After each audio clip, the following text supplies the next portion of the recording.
Yeah, making the new IP is, how can I put it? It's just don't do it.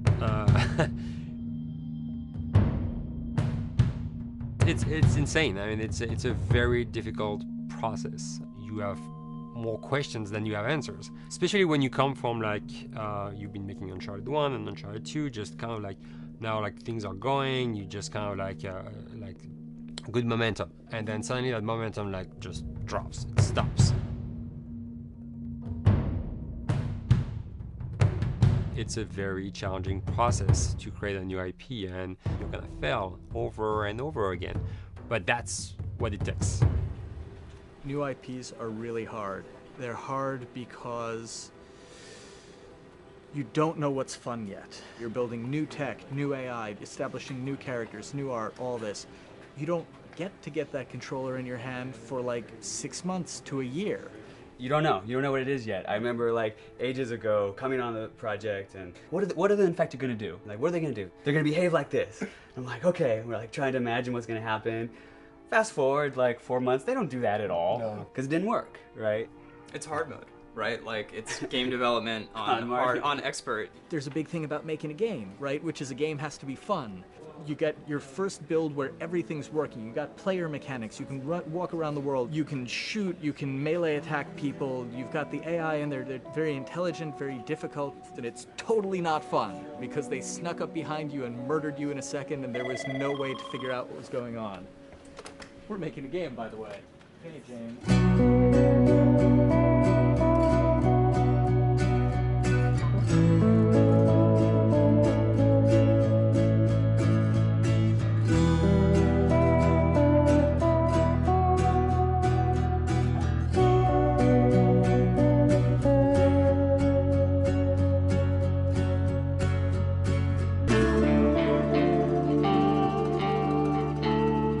The company has grown quite a bit since I started. I think I was the 12th employee or something back when we got started, but we've tried to stay true to those smaller studio roots. I've been here for 16 years. There's just no reason to leave. I just like the environment here. It's very non-corporate. I think the way we work on TODOS is kind of special because we don't really like hierarchy or bureaucracy, and no one is really just a manager here. Naughty Dog has a very flat structure. We pretty much all report to the co-presidents and the game directors. I always tell people when we hire them, just like, my job is going to be able to trust you, and that's what I want. I want just to give you something and you go with it, and I know it's going to get done. We believe in iteration, we believe in collaboration, and we believe in the people making the game working directly with each other. When we have designers and artists, animators all mixed up, anybody that's working on the same tasks, the same characters, the same areas, put them next to each other so they can communicate a lot better. We don't have a lot of meetings because if you need something to get done, you just walk over and you talk, and then you go back to your desk and you finish it up. And I really like that. I like when I just walk in the office and I see just designers talking with the programmers or programmers over the animators and talking to them. I think that's when really the magic happens. Naughty Dog, we really try to cultivate a culture where anybody can criticize anybody else's work. And we encourage people to be blunt about it and not try to sugarcoat it too much. It takes too long to be nice sometimes. It's not personal. It's based on more like how can we make a better game. We want everybody to have a voice. We want to cut out all the bullshit if we can, making sure that people are making decisions not based on ego, but what is going to benefit the game. When you see that people trust your opinion and that they value it, it's such a great feeling. You really feel like you're working as a team on a collaborative effort. We want to sort of remember where we came from and you know why we were successful then, and try to continue that success now. We make games. That's what we like to do. Back when Uncharted 2 wrapped up and we decided that we were going to build the second team and create a new project, we kicked around a lot of ideas. One of the very earliest ideas was to go back to Jak and Daxter. It's really near and dear to us. We really love those characters in that universe, and we think that, you know, there are some interesting stories still to be told. the franchise that the fans had fallen in love with. It would be shifting it so far in a new direction that we felt that effort would be more justified in developing a new IP. Neil and Bruce came to Christoph and I and said they wanted to do a post-apocalyptic game. I think the core essence of what they wanted to do, though, was to try to tell a story about two people and how their relationship evolved over the course of the entire game. That potential, oh wow, there is something very special about that game.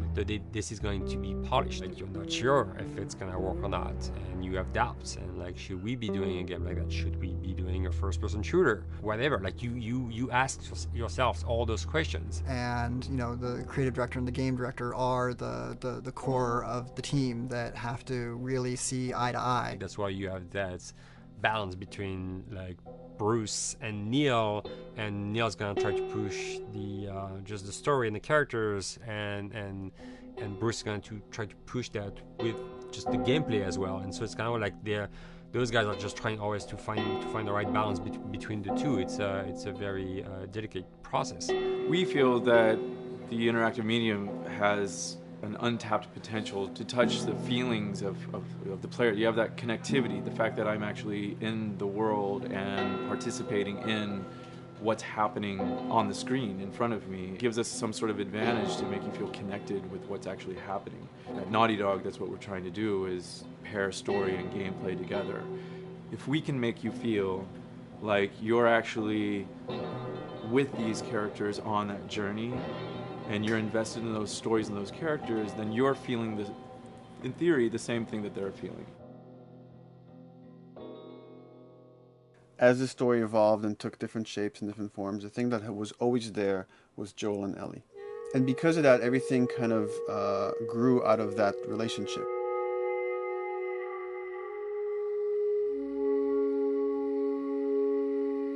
We've seen kind of that role of the anti-hero change, especially over the last 3 to 5 years, to where before it was like, the thick-neck mercenary kind of guy. For this game specifically, for this story, we needed something new.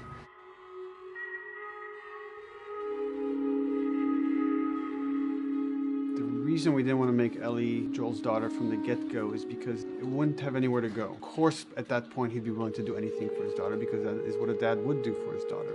They didn't even know each other at the beginning of the story. Then we start from scratch. It's almost like the player has the same relationship to Ellie as Joel does. And we could take our time to build that relationship between these characters. And if we do it right, then the player will be feeling that same growth that Joel does. And we're kind of mirroring that emotional relationship between the two.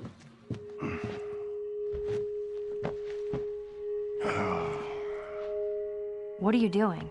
Killing time. Well, what am I supposed to do? I am sure you will figure that out.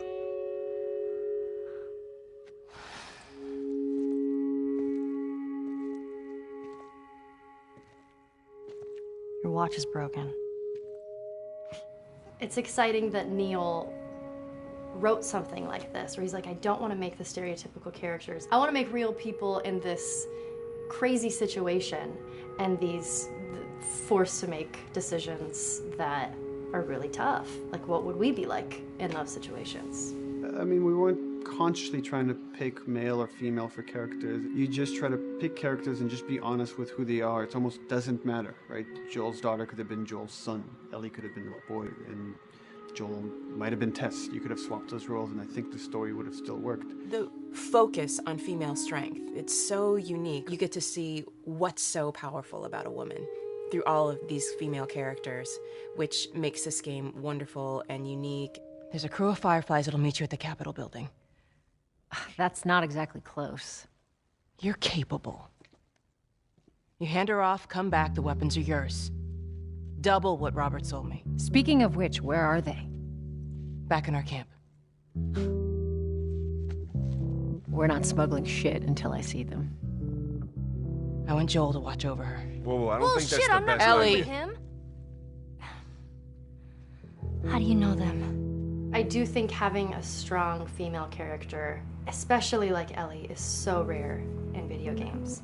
And as a gamer, and more specifically a female gamer, it's frustrating to me because I'll see sort of the stereotypical female character where she's amazingly beautiful and huge boobs, and she's there to be either the love interest or just because they're like, well, we need to throw a chick in here.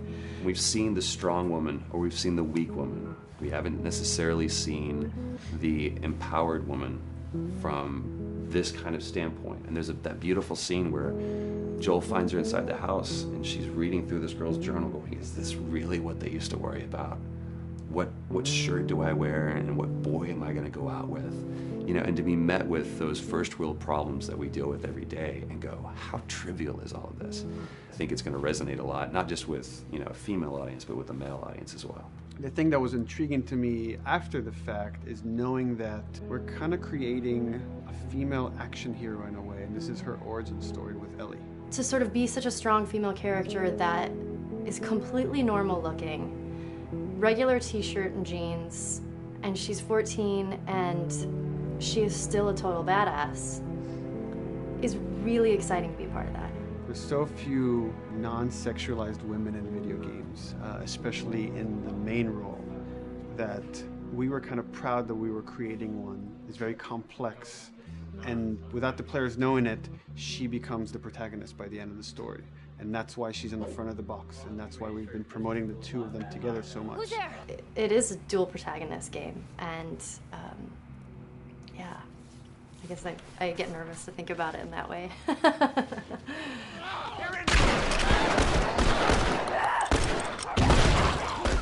We couldn't talk about it. In fact, in interviews we've been lying about it, saying you never play as Ellie because it was so important for that to be a surprise. Sorry, journalists. Here we go.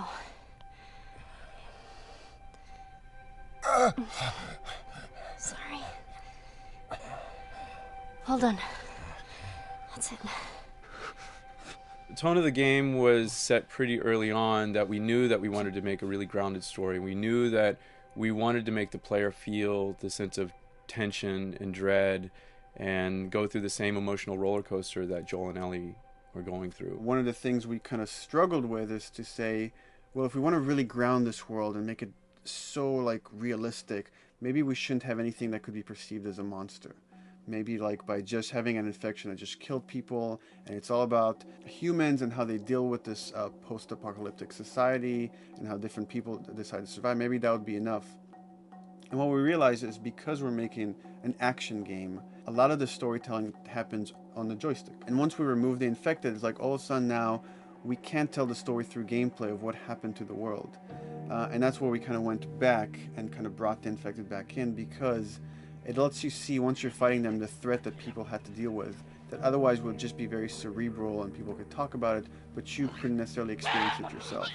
In a novel, that might work. In a game for us, specifically an action game, it didn't work. And from there, when we start kicking around those ideas, and we're just like, what would be cool just to play? The early inception for it really came from a BBC video we saw called Planet Earth, where they were talking about a cordyceps fungus. This cordyceps fungus gets inside of the brain and controls these ants, and mandibles start chomping, they grow up to higher areas, cordyceps fungus sprouts out, and then it germinates. And essentially uses them to spread its infection and take over whole colonies, sometimes wiping them out. As soon as we saw it, we were intrigued by the idea of, what if it jumped to humans?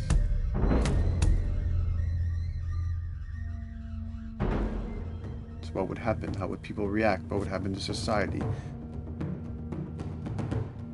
As we're trying to develop the look of the infected, we went through so many different iterations, some that looked really alien and subhuman, some that looked just essentially like zombies, and we couldn't find like an original place for them.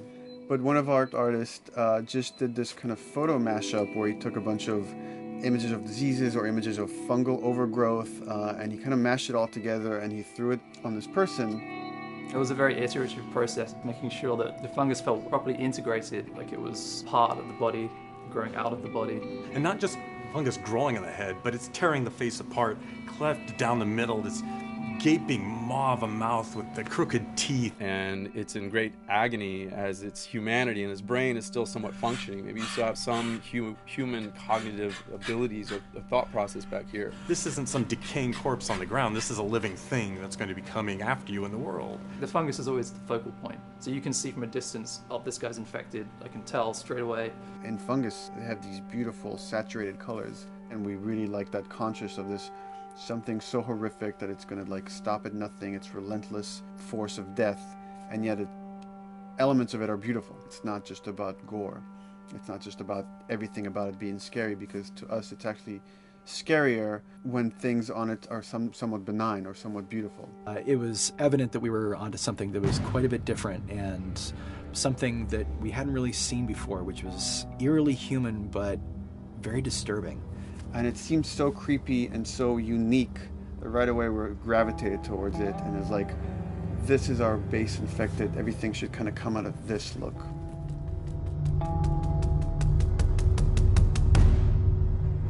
So once we had this idea of the face-splitting kind of look that eventually became what we called the clicker stage. We went to great lengths to create a full biological cycle for these things. So in the early stages, you don't actually see too many signs of the fungus surfacing out of the skin. It's kind of underneath it, like people have lumps starting to show. The eyes will be kind of cloudy or lopsided because the fungus kind of originates inside the head. That moves into the next phase, which is the clicking phase. And if they mess with the eyes, we end up saying, well, how do they get around? Oh, echolocation. And they use a form of echolocation to track down their enemies. Just like bats, or even some blind people can see by making a clicking sound, a sound that on its own wouldn't be very scary. And then to associate it with something that people in this world are very fearful of, so that as you're exploring an environment, all of a sudden you hear this click, and you're seeing everybody just get frightened, just everybody duck, everybody hushes. Oh, great.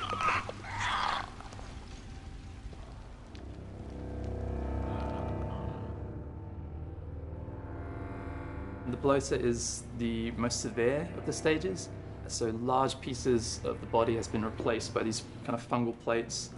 The fungus completely takes over the body and blooms. They're kind of covered in things that have been growing on them. Things like moss and like little life on life kind of.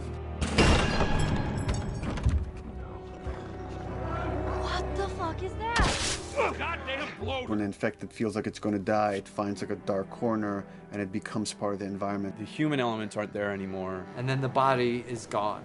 They lay down and sprout and then spew spores. And if people can breathe those spores, they become infected as well. It all had to kind of make sense of how each stage flowed from one to the other. And that's hopefully how we've created a world that you can kind of look through it and understand the science behind it and say, I could buy this, I could get into this.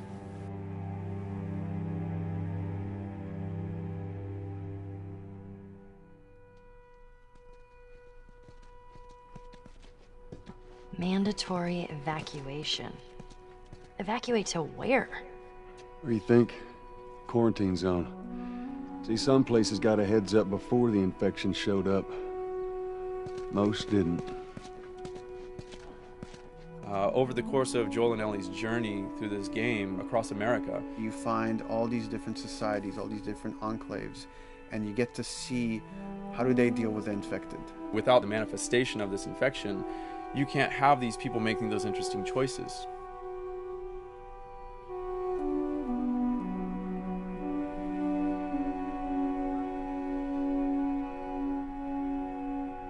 The world we decided was actually its own character, really grounded with a lot of texture.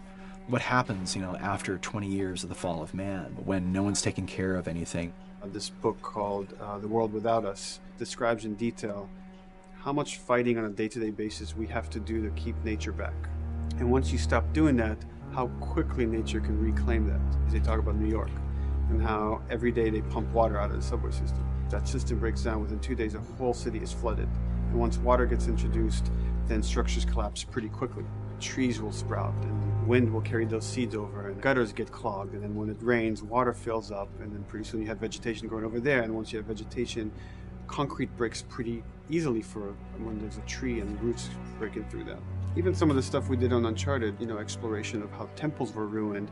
What if you took those ideas and put them in Pittsburgh or Boston? And obviously right when that happened, you can imagine that being pretty terrible to look at. But you think about 20 years later, and with rainwater filling up those sinkholes and then those becoming like little marshes with lily pads in them. We had this wonderful piece of concept art we developed really early on, and there are all of these wild animals that have escaped from a zoo and over the past 20 years have bred, and now they have herds roaming these cities. And that's something that tells you that life goes on and this world is worth saving.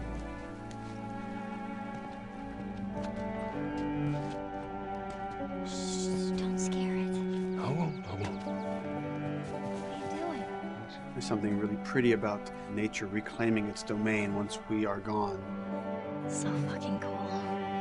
We have another level of OCD of the logic goes into some of these environments.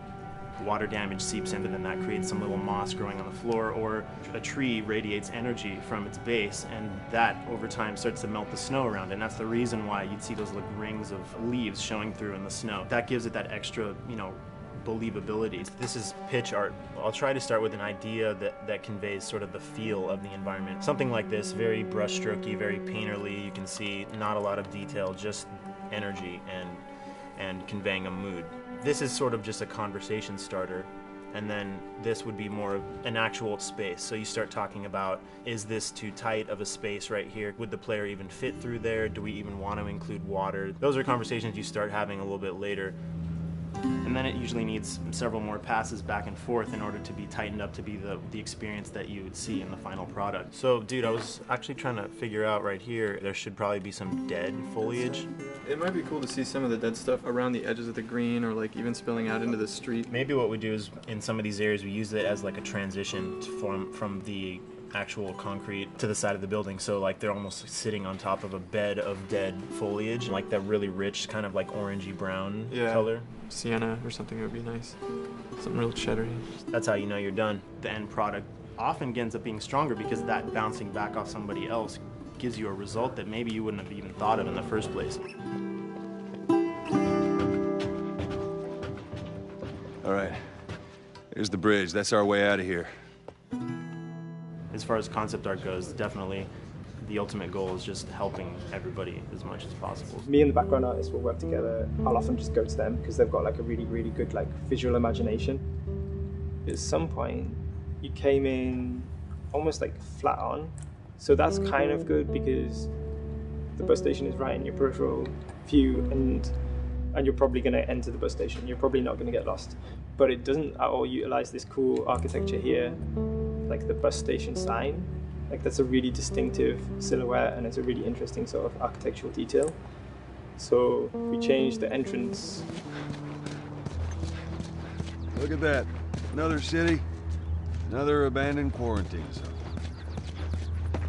I think it's a better composition anyway. It's not so like symmetrical. And I think that was done so that this sign read better. If you didn't see the word bus on it, you might not know it's a bus station. So I think that helps. Everything we're doing in the environments is relating back to what you should be feeling in the story or what's happening to these characters. So is that everything you hoped for? Jury's still out. But man, can't deny that view. Come on, this way. When we first came up with Ellie and Joel, we had this idea in our heads of who they would be, but we didn't necessarily know the voice. It took us a while to find our Joel, but for Ellie, I think Ashley was the second or third candidate to walk in, and right away we knew. Yeah, you know Why are you so scared all of a sudden? Because I'm a coward, okay? So just get your shit and let's get out of here. Damn it. I'm not like her, you know. What? You think I'm gonna end up like your daughter? The way she delivered the lines, the way she just embodied that character, is like, that's Ellie, there's no question about it. I saw the character artwork and I related to her a lot. I mean, she's kind of a tomboy and she's kind of tough, and I mean, obviously I'm not 14, and I think that's the main difference between the two of us. I read the scenes and I was like, I need to play this part. You want to be my hero? Forget the whole bit about saving my life. Buy me a stack of these bad boys instead. Where'd you get that? Back your bills. I mean, all this stuff was just lying around. And then once we had her, we said, okay, well, we're going to do another round. And we're going to have Ashley this time in the casting sessions. The chemistry of these two characters was imperative to get right. Troy was a really interesting casting for Joel because when you see Troy, he doesn't look like Joel at all. You know, he's so handsome and he had like, you know, the frosty hair and totally looked like Final Fantasy. And so I'm like, yeah, I don't know. He's like this tall, pretty. It didn't seem right. I walked into the room fully aware that I was the youngest person that they were seeing for this role. There was a line that was in the audition side that says that Joel has few moral lines left to cross. And so that became the anchor point to the character. But then as soon as he spoke and he had the grit in his voice, warm yet kind of dangerous. And his movement is just like you bought into it. Why are you so scared all of a sudden? Because I'm a big coward, okay? Now pack up your shit and let's go. God damn it. I'm not her, you know. What? You think I'm gonna end up like your daughter? Lily, you are treading on some very thin ice right now. It was Ellie and Joel. after he read, it was just like that was it. I've done some video games in the past, but to be handed the mantle of a franchise like this was a pretty big honor. Is she alive? She's alive. She's David's newest pet. Ah! Where? In the town. She's in the town. You mark it on the map. It better be the same exact spot your buddy points to. Neil pulled me aside one day, and he said, I have some ideas. And as you're well aware, Neil is a little twisted. He came up with this character, and, you know, I just jumped at it. It was such a departure from everything I've done here for Naughty Dog, to say the least. Name's David. This here's my friend James. We're from a larger group. Women, children. We're all very, very hungry. To be able to put on a voice that, you know, hopefully a lot of people won't know, won't notice that it's even me. Because we didn't want it to be Drake. Drake eating people, that's a whole nother game. How did you put it? Tiny pieces. See you tomorrow, Ellie. You know, certain voices that I can do wouldn't fit the David's artwork, but he showed me the art, and I said maybe it's something like this, where everything's, you know, it's very quiet. And just, you know, he's not really sure, and the voice can break a little. And he just looked and goes, yeah, that's it. So I'd love to tell you, we hashed it over and we talked. No, it just, I looked at the picture and I tried something. He said, yeah. A few weeks back, I sent a group of men out a nearby town to look for food. Only a few came back. And turns out that the others had been slaughtered by a crazy man. And get this, he was with a little girl. You see, everything happens for a reason. Claire. Ashley, she brought humor to it. She just has some really great comedic timing. The way she reacts to the things around the world with a little bit of sarcasm, that teen kind of like trying to get a rise out of you. Now watch your step as you're going out, because it's going to be a little... It just brought a certain levity to the story that the story needed. You didn't even realize it needed it until she started doing some of that stuff. Oh, I'm sure your friend will be missing this tonight. Mm-hmm. It's light on the reading, but it's got some interesting photos. Now, Ellie, that ain't for kids. Whoa! How the hell would he even walk around with that thing? Get rid of that. Well, hold your horses. I want to see what all the fuss is about. Oh, why are these all stuck together? I'm just fucking with you. Bye-bye, dude. Throughout the course of shooting over these past couple of years, Ellie and I have kind of morphed into each other, which I know sounds so cheesy. Neil always asks, he's like, well, what would you do in this situation? I think the most important thing that Ashley brought is a sense of capability to Ellie's character that wasn't there in the beginning. The very first thing we shot involved her being pulled out of a car and attacked, and Joel is supposed to go save her. It was written that Ellie sort of was just kind of watching on the side, just waiting till he was done, and I was a little frustrated because I was like, well, if this were real life, I would do something. We did a couple takes, and at some point she walked up to me and she said, I feel like I'd hit him. So we added in a part, like, right there off the bat, she's not just this damsel in distress. Right there, she wanted to fight back from her very first day of shooting. We didn't have it right initially. She needs to be more capable than initially we thought she would be, and actually that made us go back and rethink combat and rethink a lot of the areas in the game, and now she was going to take a much more active part.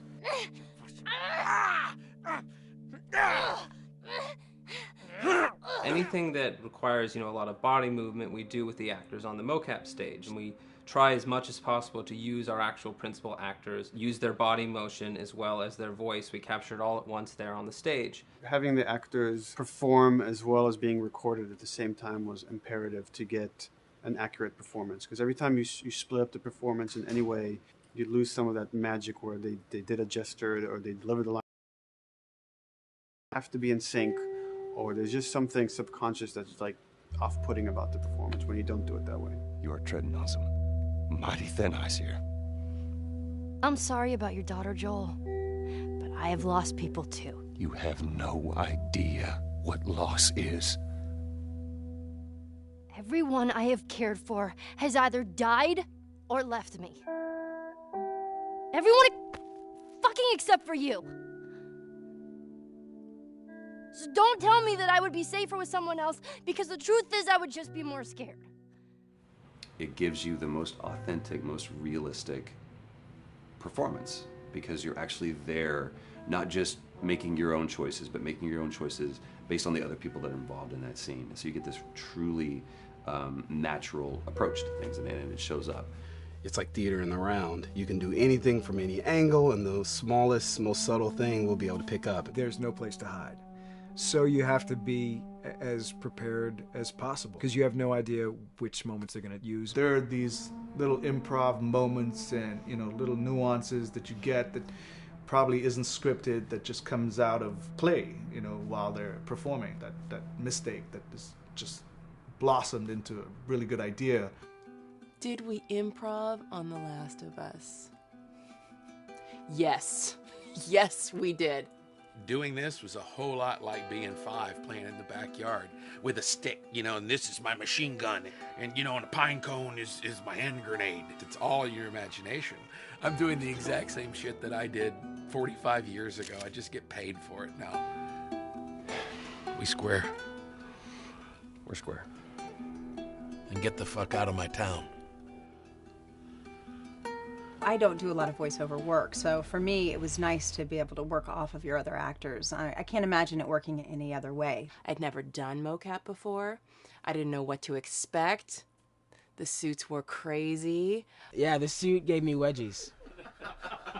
Like, deep wedgies that I had to pick out with my middle finger. Too much information. Just how damn sexy I look in a motion capture suit. I look like 10-pound of sausage in a 5-pound casing in that thing, man. Once you get past the fact that like everybody else and you look like weird clown people with these little dots and stuff, once you like give over to that, it really was pretty easy to make it just feel like you're in the moment and in the scene. So everyone that was on this is a slam dunk. This isn't just another gig to them. And that creates a really cool energy for people to really start experimenting and playing jazz. Floor is yours.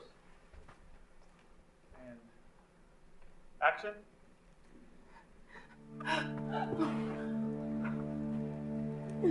Get the fuck off of me! Oh, let her go. Don't worry, this is fixable. But I can't come with you. Well, then I'm staying. Ellie, I want Joel to watch over her. Oh, no. Bullshit, I Ellie. won't go with him. I could just take her to the North Tunnel and wait for me there. Jesus Christ. Just cargo, Joel. How do you know them?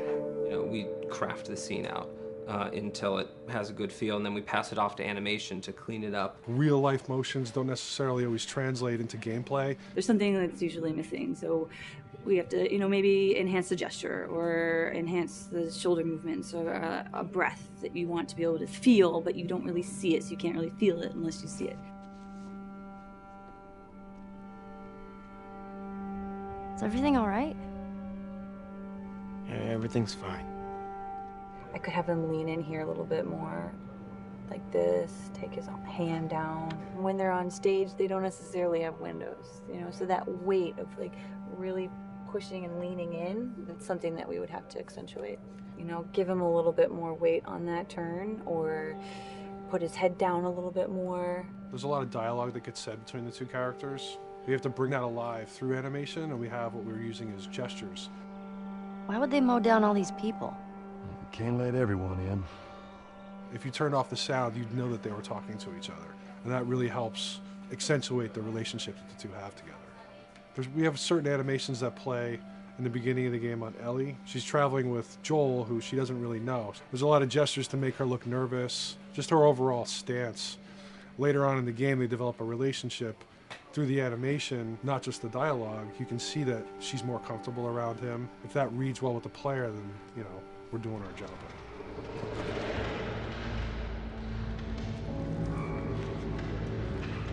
We want her to look scared. When she gets a gun, we want her to look scared of the gun. So if she's gonna aim, she wouldn't be like super trained aim. She would be more like some scared. But at the same time, it needs to look cool and feel cool to the player that plays. It's really just these little tiny details that we're doing, and it's coming across. It's working out well. We don't do facial capture, we don't track eye movements on stage, it's just the motion capture data. Everything that you see on the faces is hand keyed. As you can see, this is all of her mocap data. And so when I'm doing something like this, I go back and forth to the performance that she was giving, and I watch just this section over and over and over again. So this is our default face. I can make everything super extreme and make her all squinty and angry, turn her frown down. I can open her mouth, stick her tongue out. It's listen, watch. Okay, where's her mouth at this point? Like, is it open? Is she making like a grimace? About Tess. I don't even know. Here's how this thing's gonna play out. You don't bring up Tess. Ever. Matter of fact, we just keep our histories to ourselves.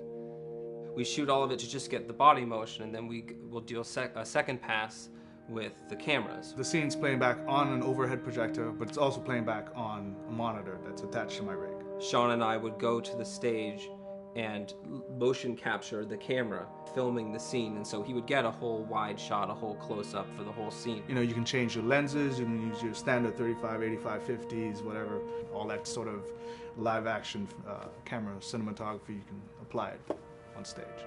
We make sure to go back in and add flaws. We keep the confinements of the room so the camera can't go past a certain wall, because then we have this cheated perspective. If the cameraman bumps into the wall, we keep it. You know, missing focus hits when you're pulling focus, going too close to a character and reframing, those little moments in there kind of keeps it very cinema verite. If everything was too perfect, you wouldn't be able to put your finger on it, but you'd be able to feel it. It would just feel off. It's very much about grounding it, despite having, you know, the option to do whatever we want.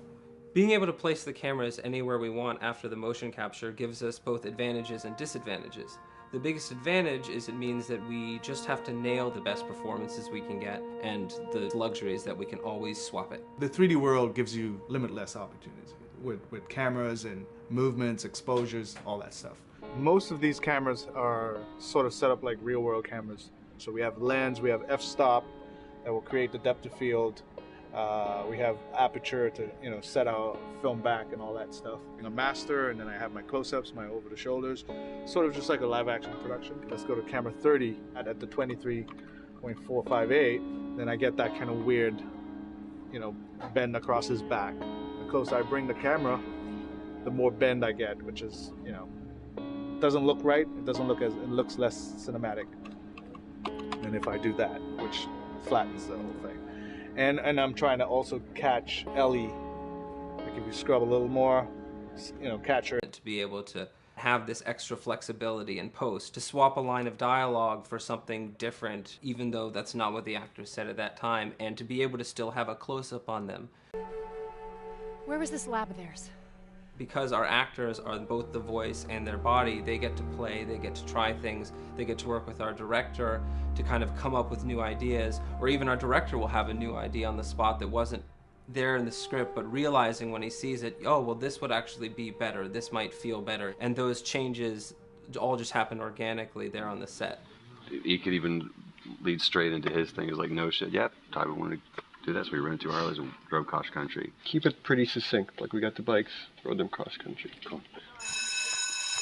It's shocking to me that this is Neil's first time directing. There was a specific tone and a specific approach that Neil and Bruce wanted to take with this. It just came down to there's nobody knows this story better than you, and then there's nobody that knows these characters better than you. Why don't you just do this? He and I actually had a conversation about it. He says, I think I'm going to try this myself, and I'm not sure. Neil was fantastic. The floor is yours. Okay, so remember, you've been running away from this turret-mounted truck. If you come to this dead end, you're going to look up and see a potential way out. And action. Check it out.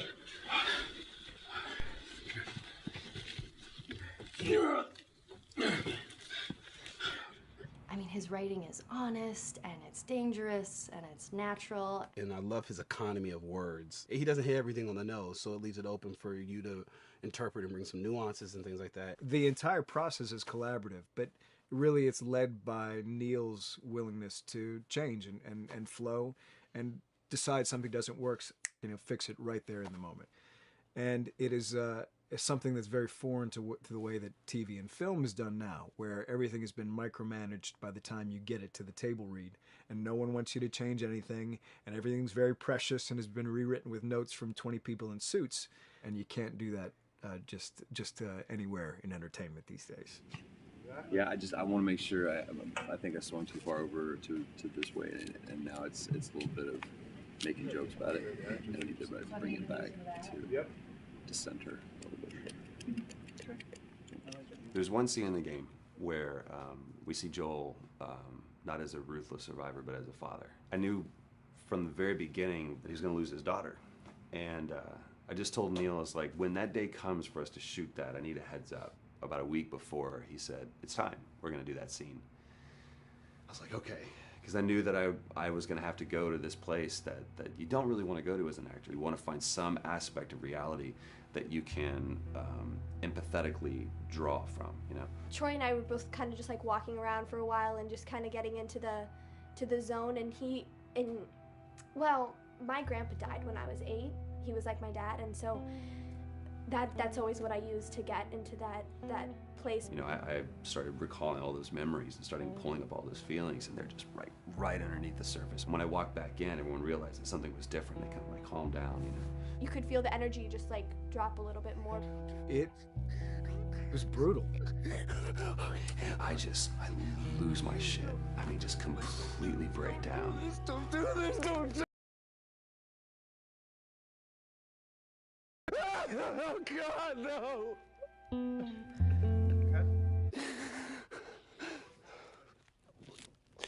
The soundstage was deathly still. It was the first take, and I felt really good about it. And it's like Neil said, "Okay, let's do it again." And so you do it again, and automatically you feel like you're manufacturing because you're trying to go back to that place, and you know you're in that actor nightmare of trying to get back to that reality. And we go through it again in 5th and 6th and 7th take, and I'm just exhausted. I'm crying between takes, and I'm looking at Neil going, this is really, really hard. And finally, after like the 8th or 9th take, he said, all right, I think we got it. I was like, oh, thank God. And I went outside, and I was just jacked up for the rest of the day. Just I mean, a wreck emotionally. But we got it. Then 2 weeks later, he calls me. And he says, so we need to reshoot a scene. I'm like, cool, what scene are we doing? And he just looks at me. I said, dude, don't do this to me. And you can either at that moment throw your hands up in the air and say, fuck this, and walk away. Or you can say, okay, this is an opportunity to get it more right. I'm like, okay, all right, if you don't think you got it, I'm going to show you that you got it. We've got it in the can. And so we go through it again, and it just feels fake, feels artificial.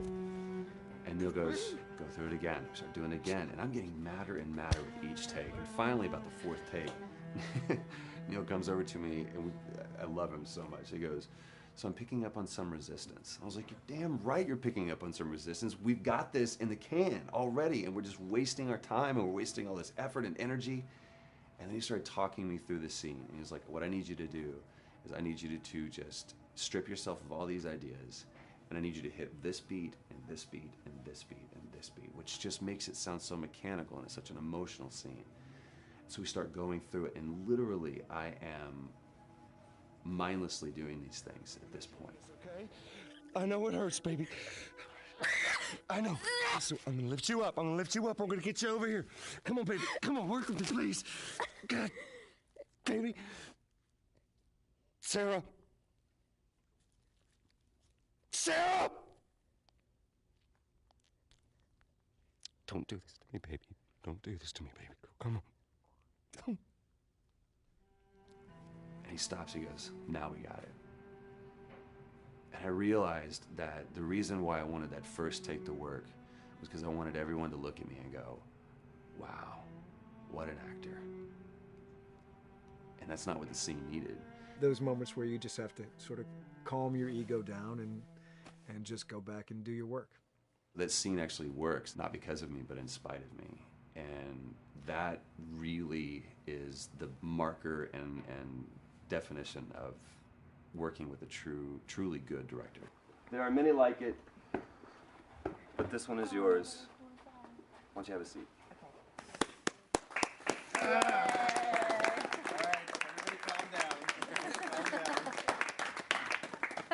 Thanks, guys. It's the director's chair. Working on the project, we knew we wanted to have a pretty minimalist soundtrack. And we had a folder where we just throw music in there. Looked at the folder one day and we saw, we have a lot of stuff here from Gustavo Santaolalla. We're looking for a composer. What if we reached out to him? Oh, no. Sarah. Move your hands, baby. I know, baby, I know. Listen to me, I know this will You're gonna be okay, baby. Stay with me. I want to pick you up. I know, baby. I know it hurts. Come on, baby. Please.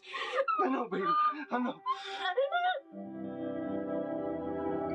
Sarah. Baby.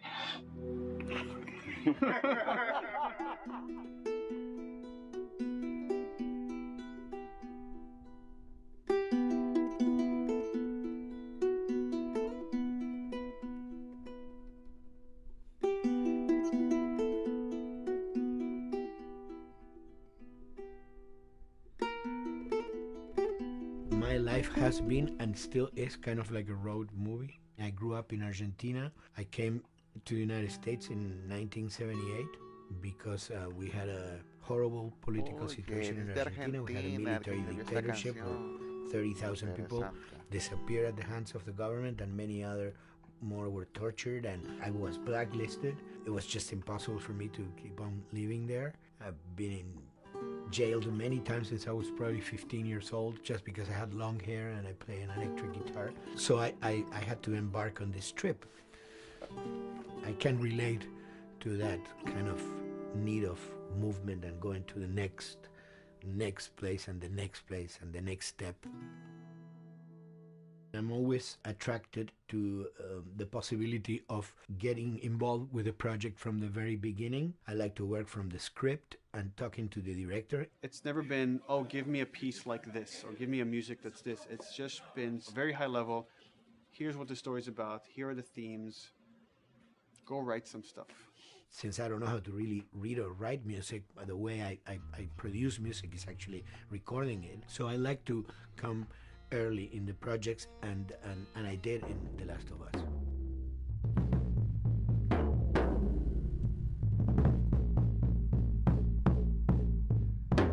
One thing that was fantastic from the very, very beginning was the freedom I had to try and to do whatever I felt could work, you know. As the story was still being written, you could listen to this piece of music and just get a sense of where this needs to go tonally, because the music was still inspiring the story. So that was the great thing of having the music written so far in advance. You know, at the beginning, I mean, I was going really out with some things, and sometimes some of those things were the ones that they liked the most, you know. So I really felt very motivated to work, and I enjoyed immensely working. It was this very organic back and forth experience where one element was inspiring the other and vice versa. I needed to go into some more dark places, more textural and not necessarily melodic.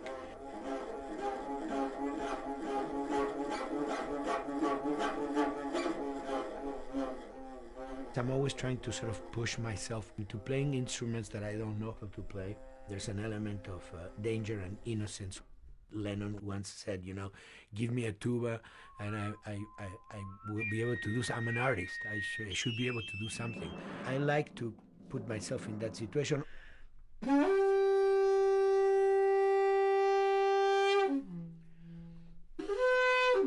So these are just PVC pipes, the one you use, you know, in construction.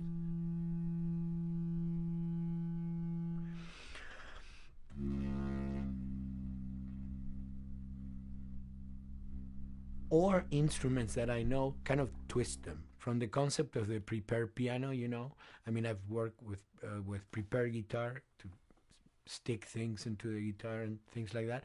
And also in The Last of Us in particular, I work with a detuned guitar. So I really tune the guitar extremely low. And the result is, you know, strings that are very loose and will produce not only sound, but produce noise. Because I believe, you know, every environment has its own sound. We have in our, you know, small studio, we have actually the possibility to record almost anywhere, including the bathroom, and we have done some fabulous recording, especially in the kitchen. And you provide people with music, like I've done in all the films that I've done, and then you see it, how the director decided to use that, you know, in what particular way he uses or where they edit it. It's always fascinating to me. I watch a scene and I'm going, you know, it's fantastic how they use this piece. I would have never, of all the music that I've done, probably I would have never used this piece there, but it works, you know, great. So I like that feeling of a collaboration.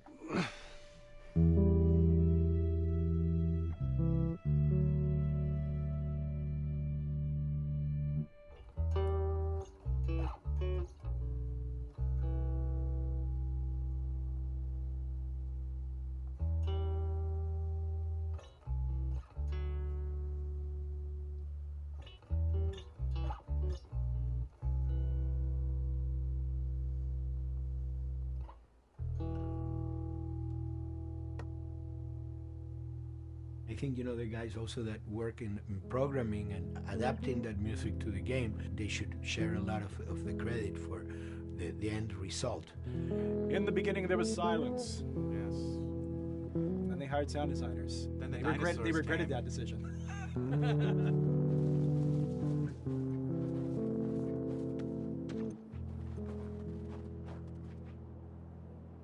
Hold it steady. Ha! Got you! In a much quieter environment like that, we really had to fill out the soundscape with much more natural sounds, much more detailed, delicate sounds. The tension comes from the lack of sound, in a way. Your brain is thrown off because where I expect to hear buses and crowds, all of a sudden I hear wind and leaves rustling. Again, it's creepy and beautiful at the same time because it's almost like a...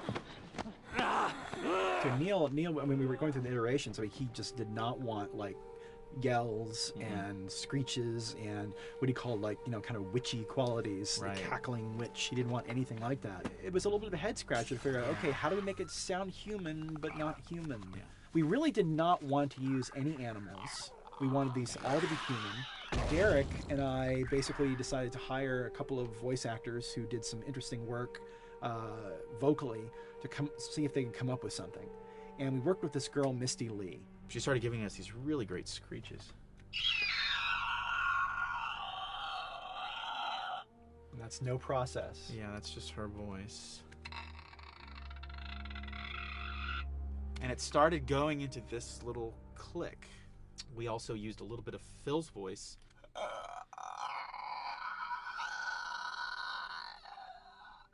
We'd combine that also with an occasional, Derek. That's just me, you know, moving my tongue. And what that kind of did was it sort of grounded it all, like maybe in the mouth area, the wetness, all that kind of stuff. And it adds a nice texture, actually. This is a composite of all the bits I just told you about.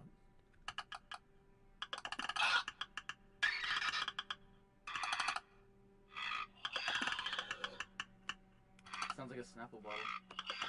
Oh, the lid? Like the lid, yeah. Hey, that's a good idea. Fuck, where were you guys like months ago? Why didn't we think of that? Why did we think of that?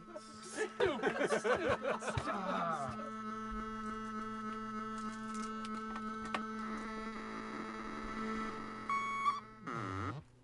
Viewers at home, you're probably wondering what this is. Let me tell you. About 10 years ago, I saw this Synthi A suitcase synth. I wanted to get one. This finally arrived in January, just in time to start using. I thought, well, what can I do with this?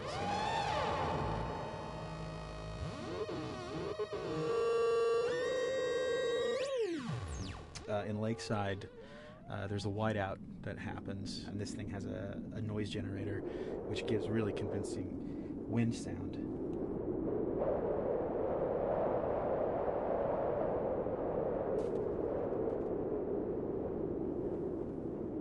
The military still has technology. There's sirens and alarms, so I wanted to try some new concepts.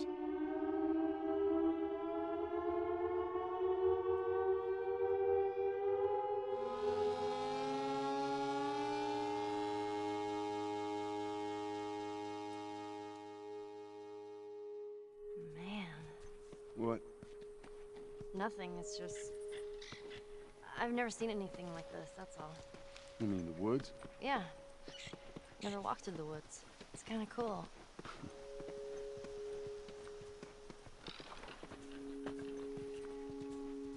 We consciously take in consideration lighting in the beginning. Most of the game, we don't really have any real man-made light sources, so everything is naturally lit. In the past, you know, we could use a lot of artificial light, but in a world that has no electricity, We have to hide most of the time, and that requires getting very close to certain assets. Just stay back.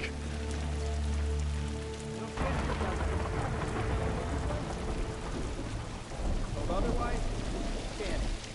Detail's expensive, and if you build up too much of it, you end up running into technical problems, right? Your engine slows down. When the frame rate goes down, everyone can bring up the profiling tools and see which parts of the frame actually cause the drop of the frame rate.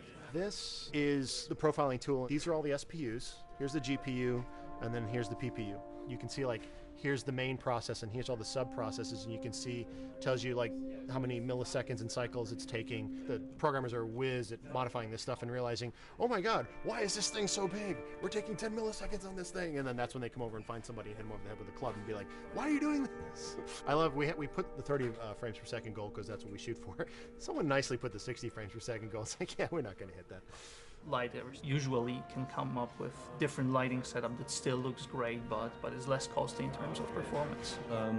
Did you talk to the character artist about her hand? So her face is getting a lot of spec, but then her arm is just like bone dry. You think something we can tweak in shader? We'll have to send back to character team Michael to take a look. I can play with the lights and see if that's creates more like spec. Yeah. I've never ever focused so much on lighting and how much sensitivity there is to that here. One of the first lighting scenarios I had to do was like 7 a.m. like overcast. And I'd like wake up early and like take photos with my phone. What color are the shadows? What color is the light? It is a master's course unto itself of how to deal with ambient lighting because I've never had to use it so much. Man, this is kind of sad. What is? All this music that's just sitting here. No one's around to listen to it.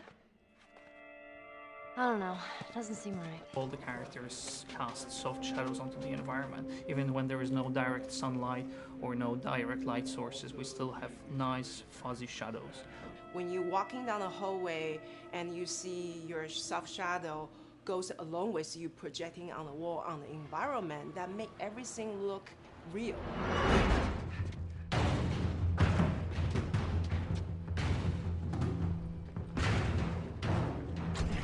Follow me through here. Okay. The flashlight brought a whole new spin on it. So some of the environments end up being really, really dark, and you need the flashlight to get around. Give me your hand.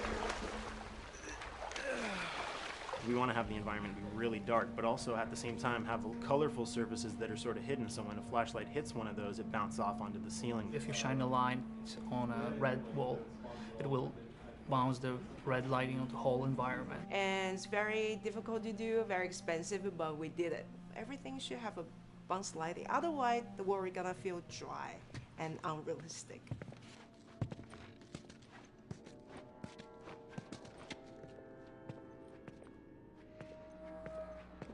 I guess this is where the assholes sleep. I mean, slept. This engine is really driven in a way towards a very high level of cinematic control over each frame.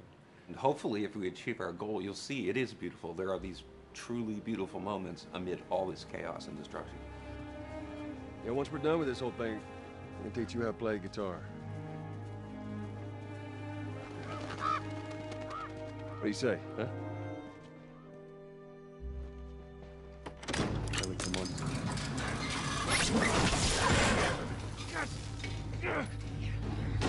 I got you. Damn it, Bill.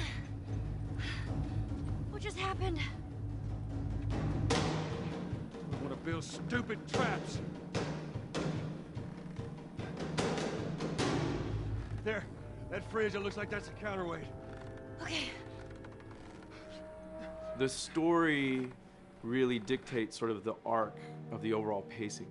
Storytelling would always want to be subtle. They would always want to keep the world grounded in reality. But gameplay has requirements where the player needs to see this thing. The player needs to immediately know that the enemy is attacking, that this room is dangerous, that this room is a puzzle that you have to solve. What are the things that we can do on the joystick to make you feel the same way that these characters are going to feel when we get to this next pinch point in the story? There's a turn in a scene that we need these characters to take, and we need you to feel it or understand that, and that means you have to play it.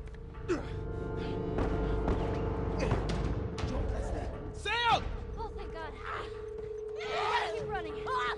Doorway, over there. Run!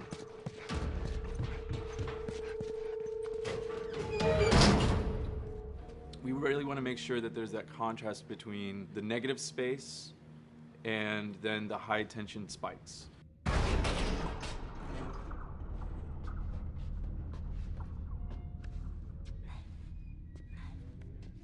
A lot of times we won't play music, or we'll play very minimal music just to let you know kind of the state, whether you're still in stealth or combat has broken out. Hearing someone's footsteps or hearing a person breathing on the other side of the door has so much tension to it.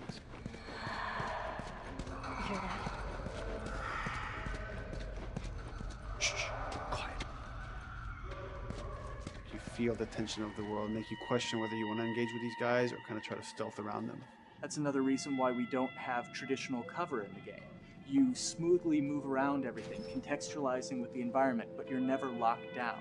We want the player to, with that crafting system, with the scavenging system, with all of the abilities available to them, to constantly be moving around and changing as the moment arises. Gameplay is all about, I have a limited set of tools, and how am I going to use those tools and those limitations to overcome this obstacle in front of me. And that obstacle might be infected, might be another class of humans that wants to kill me for a bottle of alcohol in my shoes.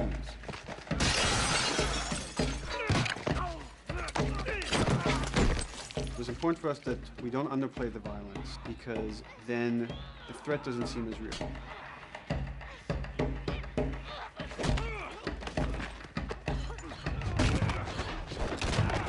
We see video games as this incredible medium to tell stories. We want to treat it as equals to books or comics or TV or movies. This is subject matter that would not be considered out of the ordinary to tell in one of those other forms of entertainment.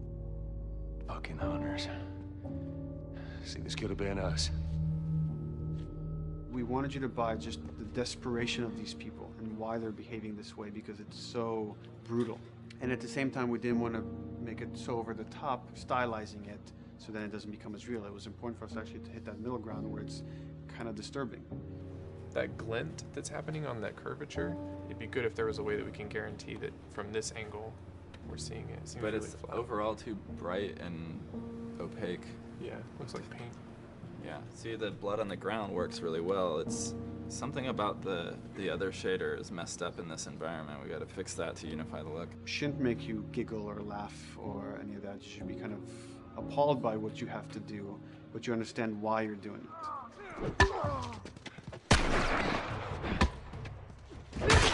You want to feel each hit. You want to feel each concussive strike. Lives are at stake. We want a death animation to have impactful performance, not just have a guy keel over in a ragdoll. In real life, a guy hitting a guy takes a half a second, but in the game world, you want that to be as instantaneous as possible. I live my whole life in this very ugly test level. I basically just fight dudes in here all the time.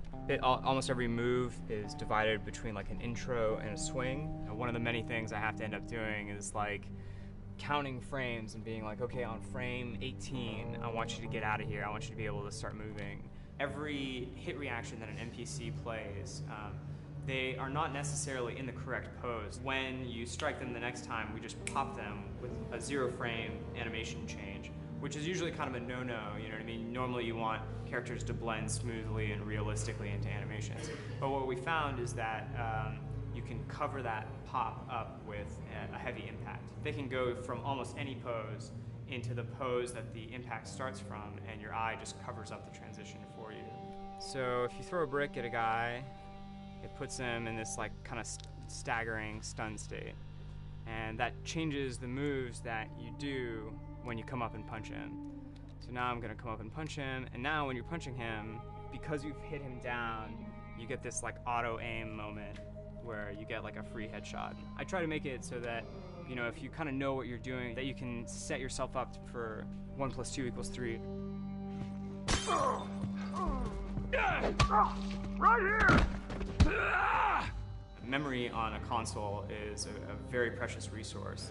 All of Joel's animations with every weapon, all the NPC animations, the stealth kills, you know, all of that stuff happening need to fit within a 4 meg to 5 meg memory footprint. This is a list of everything that's loaded in game and how much memory it's taking, because memory is our most precious resource right now. So we have a level, we call it the Bookstore, it's in Hunter City, and this is a zone, for example. So when I set an AI to this zone, he will never leave its boundaries. I want guys to guard this exit where you have to go through, so I'll zone a couple guys around there to make sure that they, you know, they can fight you and use all this cover, but they want to stay around this door. This is another key component of the AI, is what we call the Nav Mesh. This defines the overall play space of where an AI knows he can or cannot go. Hey look, that's where a cover used to be, and there's a hole cut out for it. I gotta fix that. Here's some other wonderful things. See these little red polygons? Yeah, that means they're not linking right for some reason, so that means they can't really walk through here properly. It's a bug, and I need to fix it. Welcome to my life. Hey!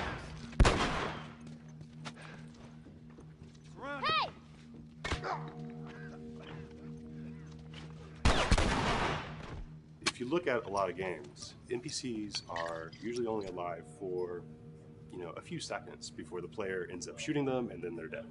We want our guys to be much more dangerous and much more threatening, which means they have to be alive for longer. They need to exist in the world for longer, which means you as the player can witness them acting out their behaviors for longer.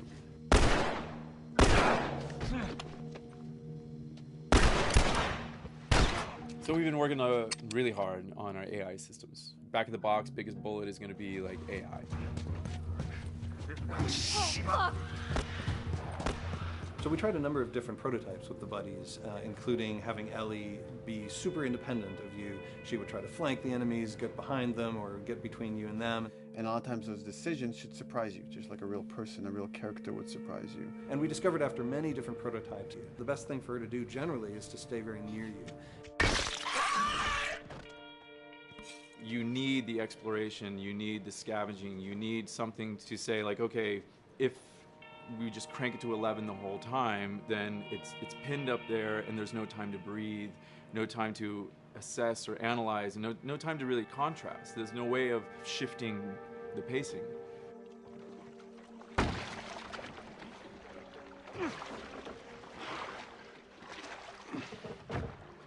Puzzles are really weird, especially like Naughty Dog puzzles. I think they're very simple and satisfying. Most of this puzzle is strict exploration. You can see the ladder here, you can see the pallet there, you can see a clear route up to the ladder. So you're like, okay, maybe I have to get Ellie to the pallet, push the pallet over to this side, and like Ellie will climb up and lower the ladder. So that whole part is like, that's not a puzzle, that's not regarded as a puzzle, but when you feel like you've got to the solution and you're like, okay, I'm going to climb this ladder, and you climb it, and it breaks off, hopefully then the player will feel a little bit stumped and they'll be like, I'm not really sure what I am meant to do now. And so this is where the puzzle starts. Hopefully at this point, like all of the elements that the player needs to solve the puzzle are very familiar to them because they've been through the previous exploration beats. They're improvising with elements that are at their disposal. That's a really sort of like strong theme throughout like The Last of Us. So if you're a survivor, you'll take whatever tools you're given and you'll use them in like creative ways to survive.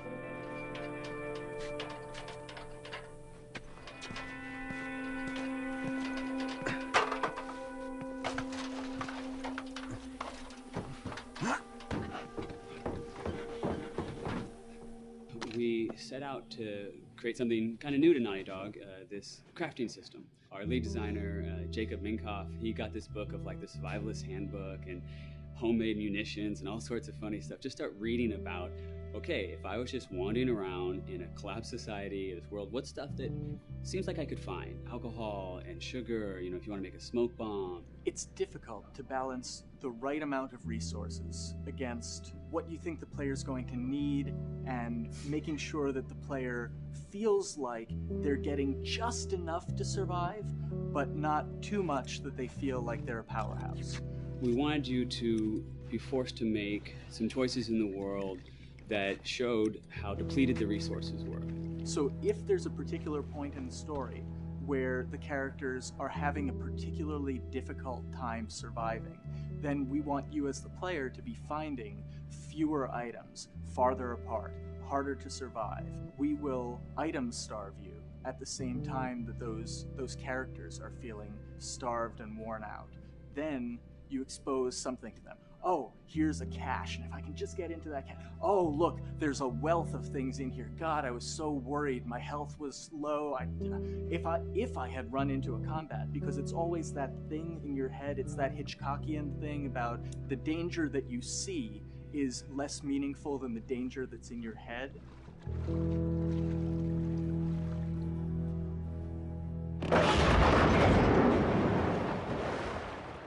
When we're designing the levels, you know, it's nice to have the stuff that we know people are going to encounter. You know, we kind of call this some of the critical path stuff. These are the things that 9 out of 10 players are going to find. They're right in the way. It's where you have to go. And then whenever designing a level, you want to have that little nook and cranny, right? You want to reward the player being like, oh, you went over here.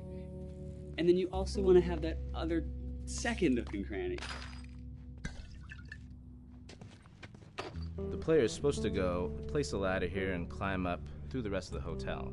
But what they can also do is shimmy across this area, and I place a really cool like upgrade kind of off the beaten path to reward players for exploring.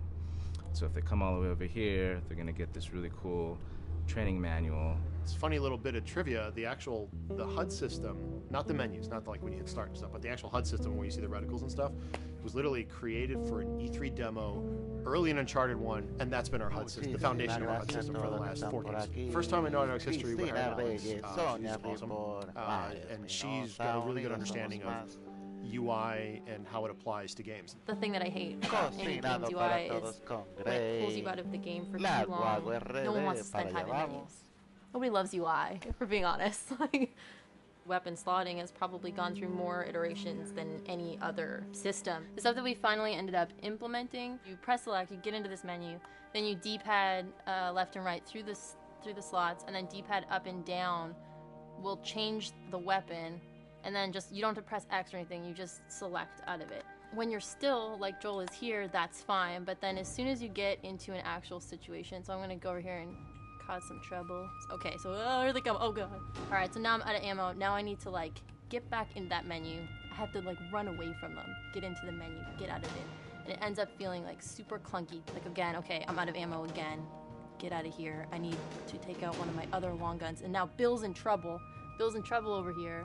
And I've got to like I'm in a menu now and it's like, oh shit, whoever designed this UI is so bad. Like, what were they thinking? Bill's gonna die. In theory, it worked.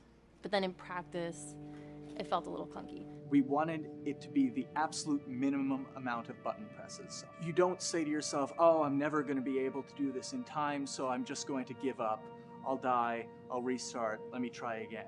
You want to always make the player feel that there is a way to survive. They can just do this fast enough. And like what's going to go in now, if you just left, right, D-pad through this stuff, you swap out your guns, like between long gun and short gun. If you're now on this gun and you were to hold X to pick your gun. So it all happens within the same system that you're using to slot the weapons. The first iteration that I did on that was awful. It just took way too long to get in. It was just a mess. QA was so upset at me like all the time. I'm sure they hate me now because of that system.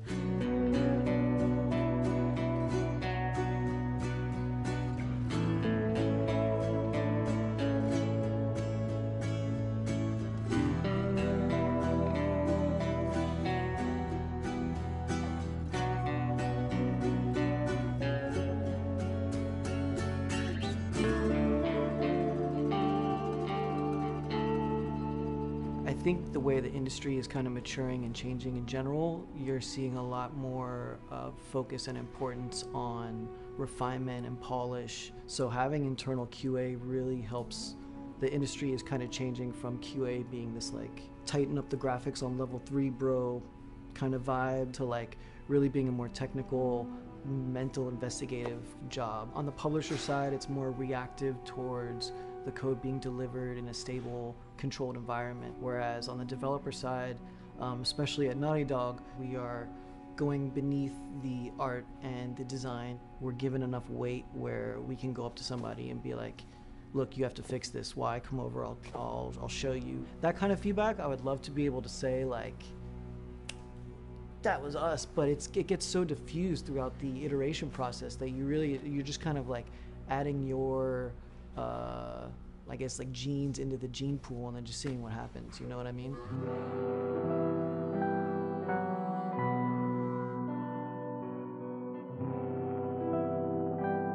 Everyone's working all the time now.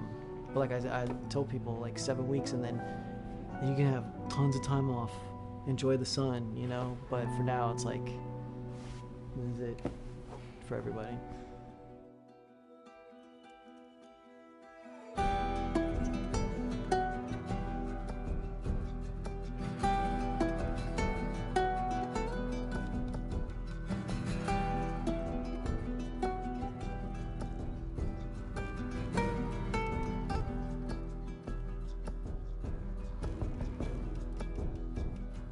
Crunching is part of making games.